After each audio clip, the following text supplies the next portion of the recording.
Hello, hello, and welcome to the show. This week we are talking about something that's on a lot of people's minds, and that is the possibility of going into a not only national but global recession. And so I wanted to take a few minutes to help you guys kind of breathe through this and give you some tips to create a recession-resistant business. Not that you'll necessarily be recession-proof, because we may all be affected by that, but it doesn't have to be the negative thing that the media and the news really want you to believe it is. And so first and foremost, I want to let you guys know that you're in control, because you can control your thoughts, which is really one of the only things that we can control. And so I wanted to give you, I have 10 different things that you can focus on to ensure that your business becomes recession resistant and not roll into panic mode, because what we focus on grows. Where your attention flows, that's what will grow. So if you're focusing on the negative and you're focusing on all the bad things that could happen, you're going to perpetuate that energy, and that's what's going to be attracted to you. But if you focus on the things that you can control and the things that are within your grasp, the likelihood that things will go your way and you'll have more opportunities is much, much higher. So let's dive into today's episode. So before we dive into the episode, I wanted to let you guys know I've just created a brand new resource that you are going to love. And it is going to help you create emails even when you feel like you don't want to, when your brain is like, I have nothing to say, or you are just blankly staring at your screen going, I know I need to send this email out so I can be consistent, but the ideas are missing. And so you have blank screen syndrome. That's one of my favorite terms to use. This resource I've just created is going to give you 365 days worth of email prompts. And what that's going to do is it's going to ignite your creativity. It's going to let you think about things in a different way. And most importantly, it's going to keep you in front of your audience every single week or every day if you choose, so that they remember who you are. So when they're ready to buy, then they think of you. So this can be used in a lot of different ways. There's going to be a training that goes along with it so that you know how to break it up and use it to your advantage. And if you send an email, you've got content for a whole year if you send them every day. Or if you only send them once a week, you have a plethora of opportunities to create emails and just have them in the queue. And you could even do a whole year at one time if you wanted to, by mix and matching. So that is coming out Monday, and I'm very excited about it. It's called the 365 Days of Email Prompts is how I've titled it. So that'll be coming out Monday, and you will be able to find information on that email prompt guide starting Monday. And you can find that at elisaconnor.com/email prompts, all one word.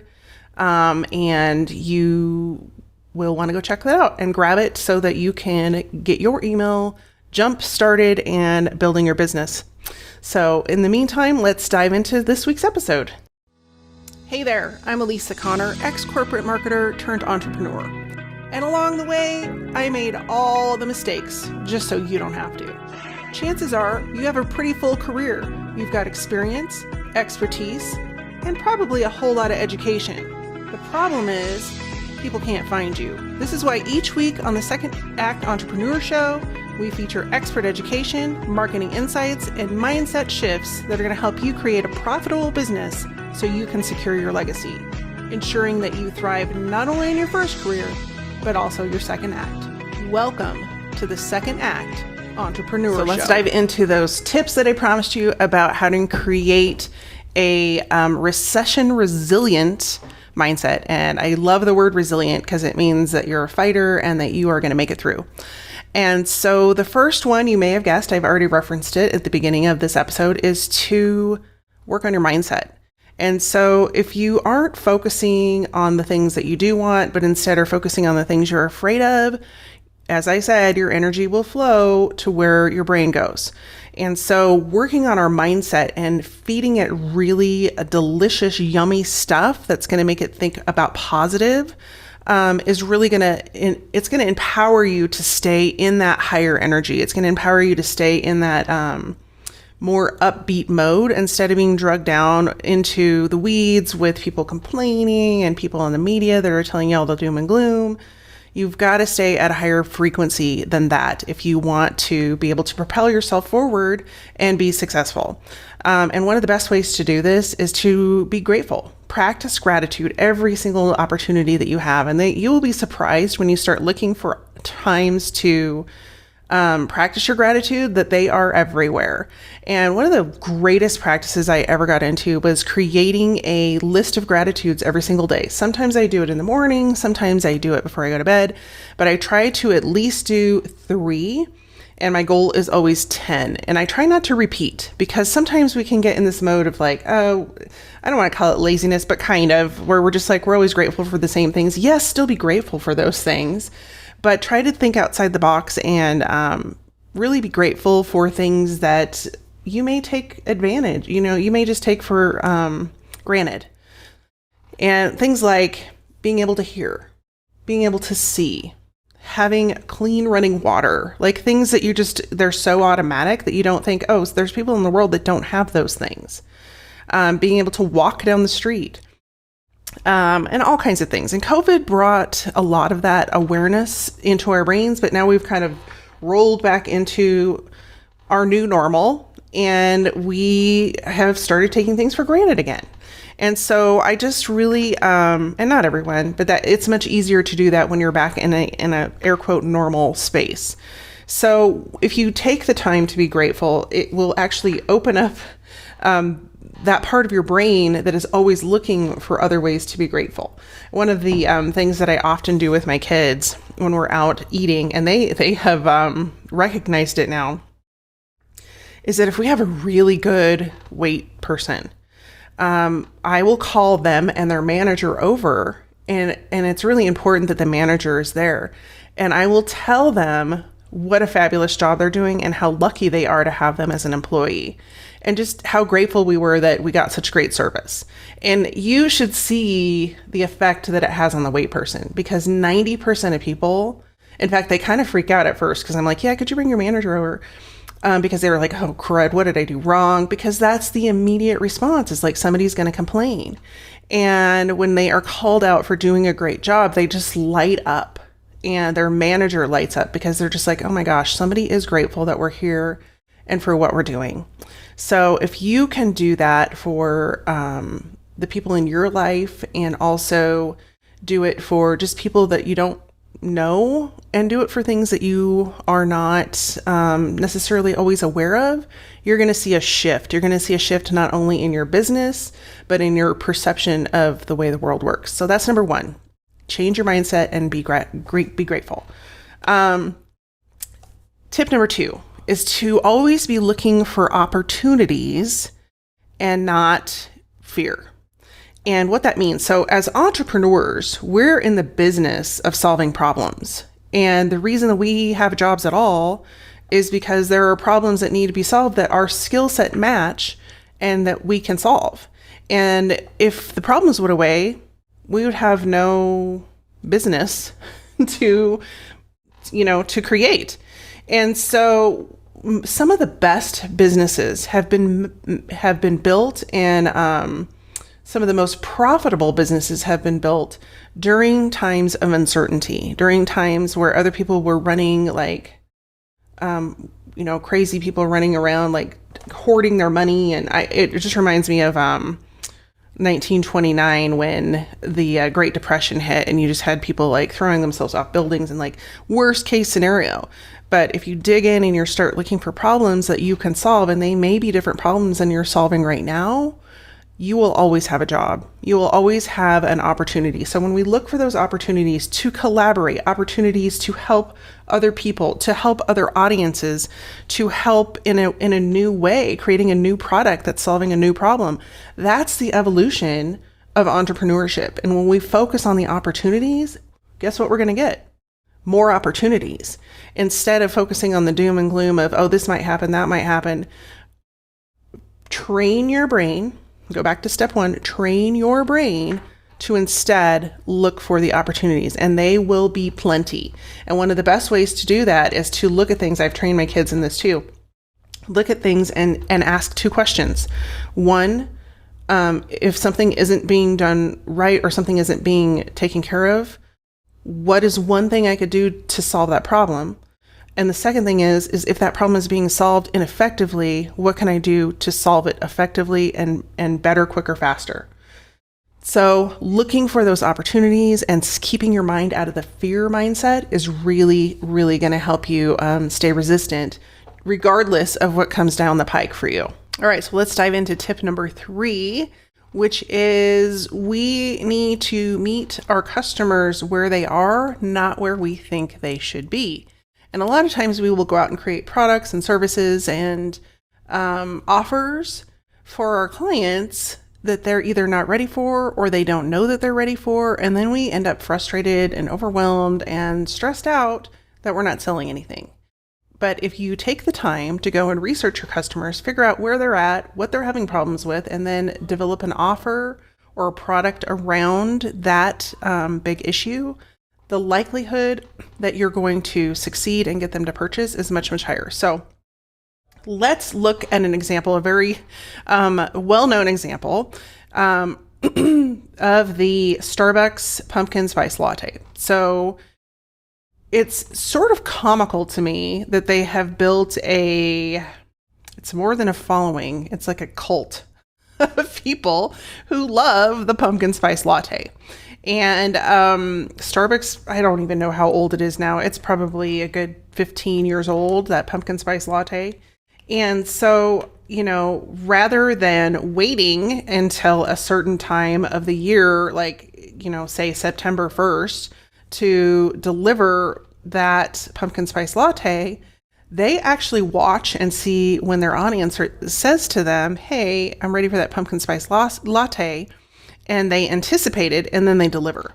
And so instead of waiting for their timeline of when they think the pumpkin spice latte should be available, they have tuned into their audience, tuned into the purchasers, the consumers of that pumpkin spice latte, and then begin offering it when they hear enough of a buzz around people wanting that. And so if you notice, it's becoming earlier and earlier. It used to come out like maybe in October, and every year it seems to get a little bit earlier because people are anticipating fall and they're ready and certain things will happen in the weather. And so how can you do that with your product? And how can you start to think about promoting a product at the time when your customers want it versus a time when you want it? This recently happened to me in my business where I was doing some audience listening and I kept hearing over and over, I don't know what to write in my emails, so I just don't write them. And that keeps me from being consistent. And I don't know where to start. I just stare at my screen empty. And so what I've done is I've created that 350 days worth of email templates. And so or email starters. And it's going to give people the opportunity to then look at that list and recharge their brain, get an idea that they may not have had before, which will get them writing an email that keeps them consistently in front of their audience. So look at your products and offers and see what is missing, what are your people asking for, and what can you create that meets them where they are? Because everybody has to start somewhere. And not everybody's going to come in and buy your high ticket offer, but they may get started with you at a lower entry point. And so if you can be aware of that and you can create a product and service that meets them where they are, then you can move them through your funnel into additional products and services. So number 3 is to meet your people where they are. And that leads right into number 4, which is give people an option to not invest at the highest ticket level with you. Like, what other options can you give people where they can still work with you, but maybe not pay your, move right into your highest ticket offer? So a lot of times when coaches, consultants, and course creators come up with a product, they think, I'm only going to sell it at this one price. It's going to be, say $5,000. It's $5,000 to go coach with me. And they don't think about all of the people that can't invest $5,000 with them right now, but would love to work with them if they could get some traction, generate some revenue so that they can move into that $5,000 product. And so when you're looking at your products and services, is there a piece of something that you already offer that you could sell at a lower entry point to people that would get them some results, some traction, perhaps a sale or two, that would then give them the revenue to move into the higher ticket offer, or the next, the medium offer that then gives them more results that moves them into the higher ticket offer, instead of just like one and done. So if you aren't scaling your products and services, this is a great time for you to think about how you can do that. So that's number 4. Give people options in what they can pay, and give them results so that they can keep moving through your funnel. Because once somebody has purchased and they've seen results, you've built trust with them, and the likelihood that they'll move into another product with you is much, much higher. So number 5 is to get really, really good at what you do. Now, in my industry, there are so many people that do marketing, and there are so many people that do marketing not well.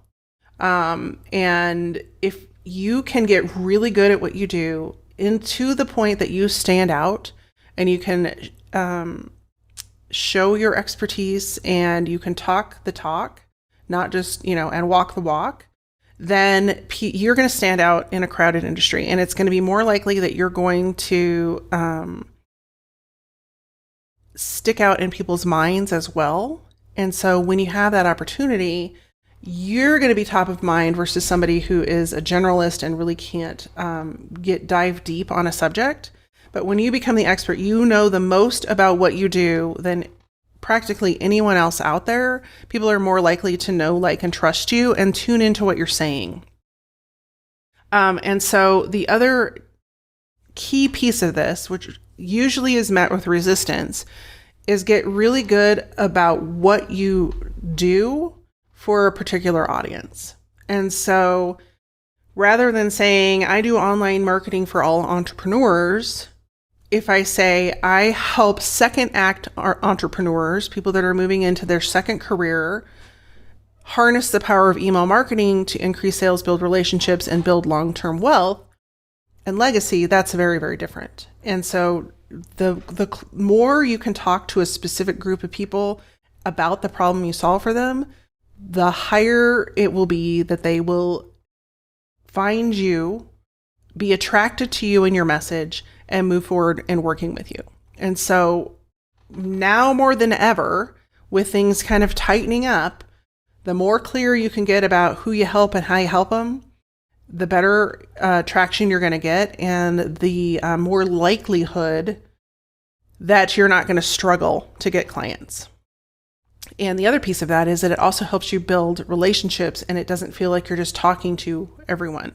And so that is tip number 5, is to get really good at what you do and get really specific about who you do it with.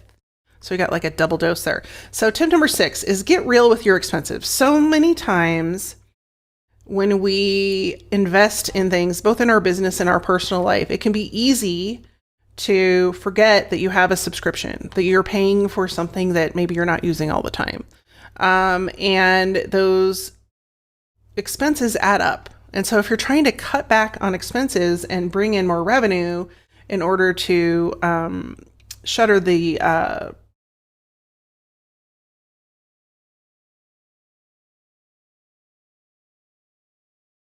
in order to thrive through a potential recession, decreasing your expenses is something that you are able to do. And so I always look at things in my business that I invest in. Is it creating some sort of return on investment? Is it a tool that is actually generating sales? Because if it isn't, then I'll look at it and go, okay, is there a different way I can do this? And sometimes that investment may be giving your time back. That may be the return on your investment, is it's giving you more time. So that is a valid investment in your business. But if you're just paying for things because somebody told you about it or you thought you should sign up for it, and it's not really generating leads, traffic, or sales, then it's probably a good time to take the axe to it. So a great way to do this is to pull your credit card statements for like the last 2 or 3 months in all of your life and just see like where you're spending money. I know for us, it's going out. Like feeding a family of 5 is expensive regardless if you go to the grocery store or go out. But I noticed the months that we spend a lot of time going out to eat, it gets pretty expensive versus, taking like maybe reducing that by half and taking the time to plan a menu and do, more fun things here for meals. is a quick way for us to reduce expensive. So things like turning the lights off in a room. Like, I feel like I'm turning into my parents, but turning the lights off in a room you're not using, electricity, it adds up. And so there may be things in your business or in your home life, like there might be subscriptions to Hulu or Disney Plus or Netflix or something like that you just don't utilize very much. Or maybe those are the only things you use and you can get rid of cable. But just looking at things like if you're trying to tighten your belt, looking at your expenses and see what are the things that you're actually using and what are the things that, especially in your business, are giving you some sort of return on investment, and kind of axing the rest of them out. And the nice thing about that is that, one, it not only frees up some income, but it also frees up some mental space because you're not worrying about paying for things that you're not using. And that does take up space in your brain. So that is number 6, get real with your expenses. Number 7 is to get scrappy with your organic marketing. And so, yes, the world that we live in has shifted. And in order to get some real traction, you probably need to plan on investing in some sort of paid advertising. Does that mean you need to go crazy? No. Does that mean that you have to invest in paid ads on every platform? No. But it also means that if you're going to create organic content, make it really good, make it valuable to your audience, and make it promotable. So that, and the way you know if something is promotable is how much interaction you have with it from your ideal clients. So if you have posted, say, a podcast episode just like this, people are loving it and they're talking about it, that could be something that would be promotable on whatever platform is your favorite. For me, that would be either LinkedIn or Instagram. Those are my 2 places I love. And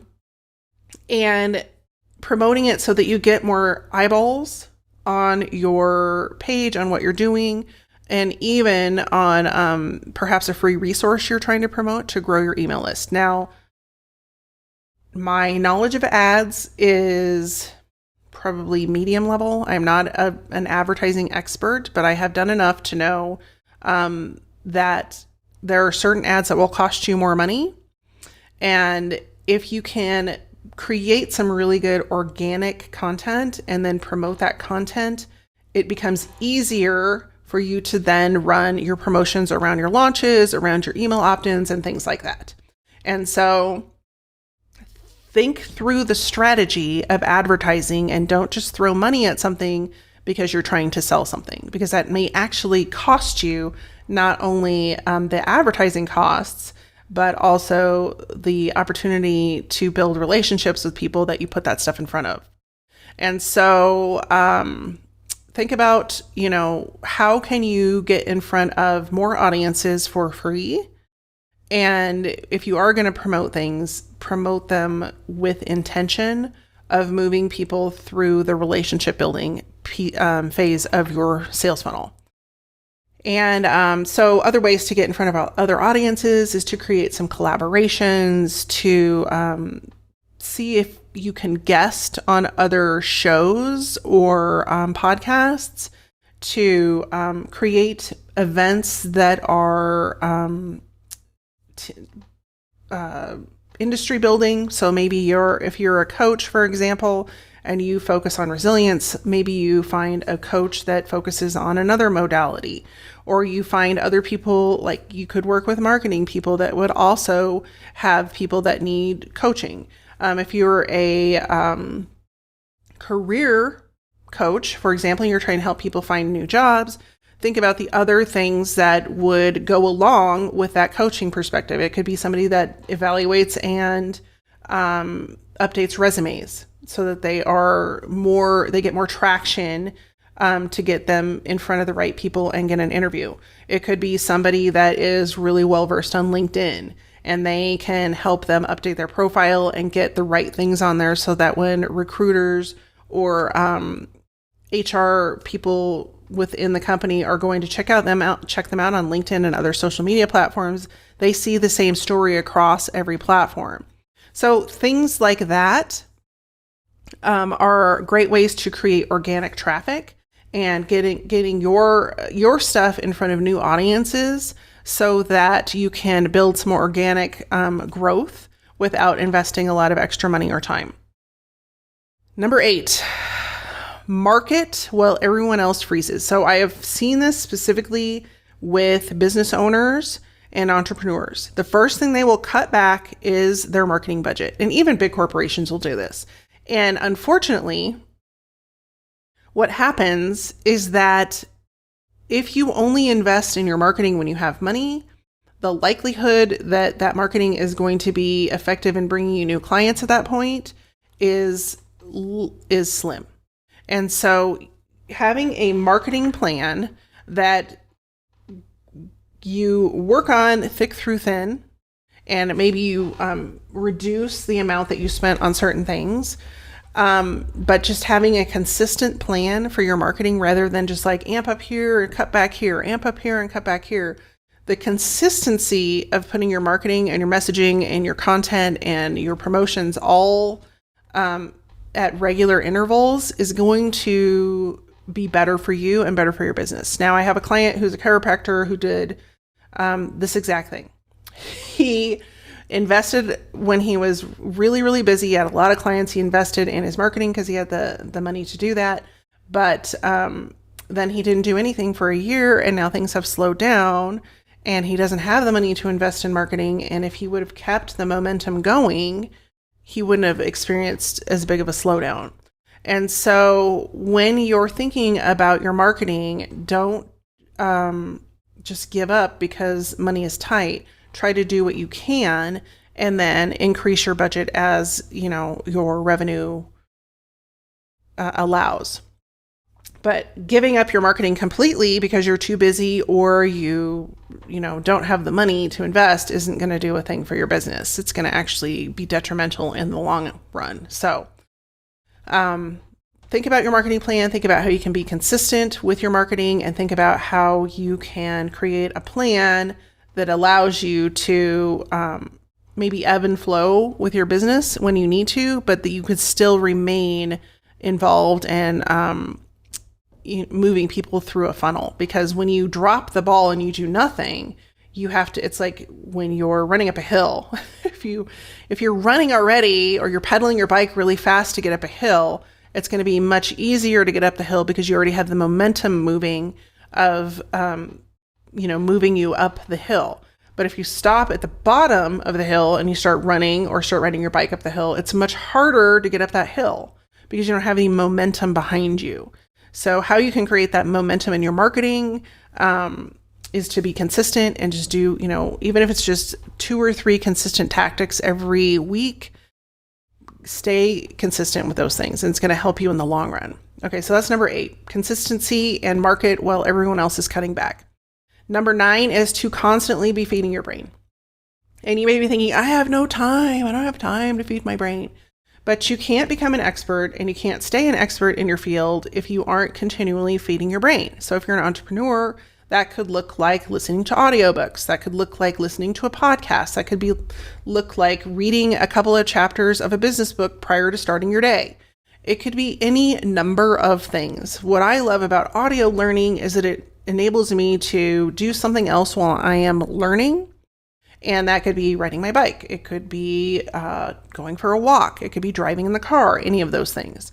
But when you constantly feed your brain and give it new information, you will rise above your competitors naturally because you are learning new things. You are able to absorb new things quicker, and staying on top of that and putting new information into your brain keeps your brain more active and hence more creative.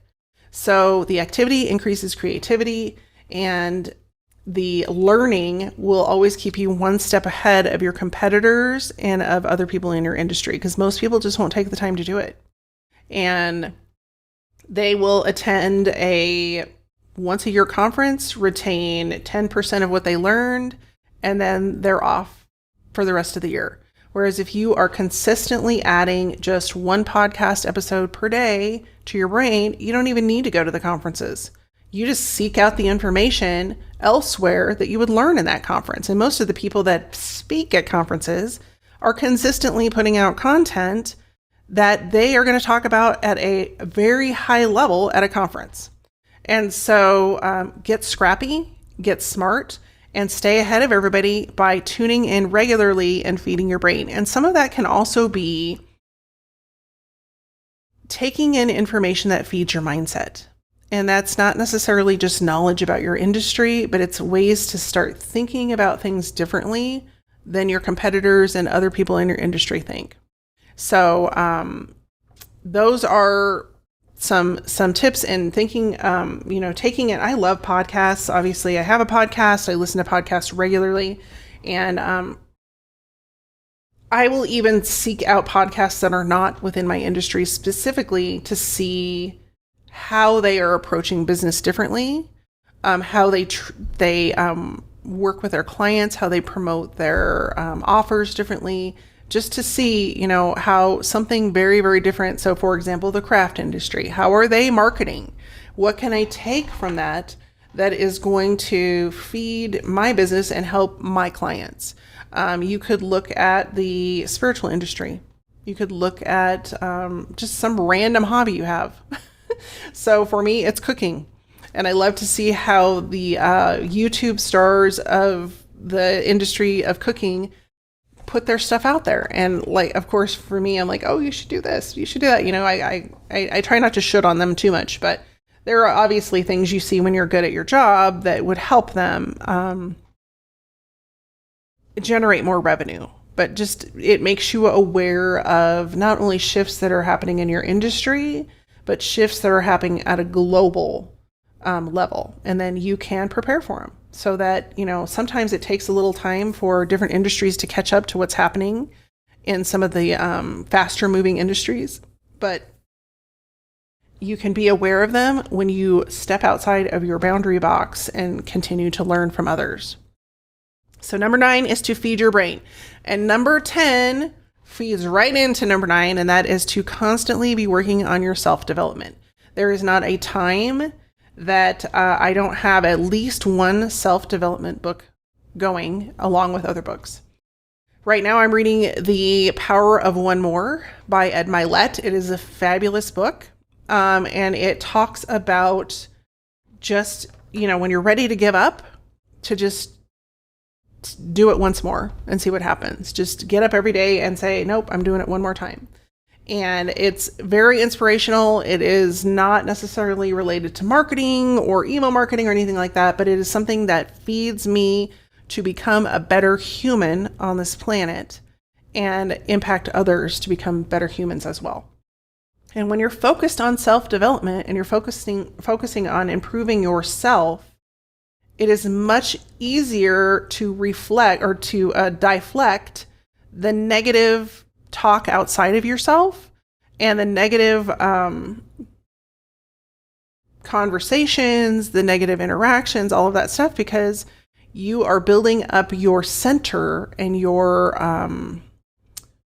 internal dialogue to a level that it's easier to just deflect what's happening outside of you, especially when it comes to media and the news and things like that. So there you have it. That is the top 10 ways to create a recession resilient business. I hope you have enjoyed this episode. If you have enjoyed it, I would love for you to leave a review over on iTunes, Google Play, or Spotify, or your favorite podcast listening arena. And if you think a friend could benefit from this episode, share it with them. I would love to be able to inspire them to do better, be better, and have a profitable business. So thanks so much for tuning in. I appreciate you being here. In the meantime, take care, be well, and stay safe. Did you miss something during the podcast? Maybe forgot to take notes? No worries. We've taken all the notes for you. All the resources, links, and information in this episode you can find over at alisaconnor.com/podcast.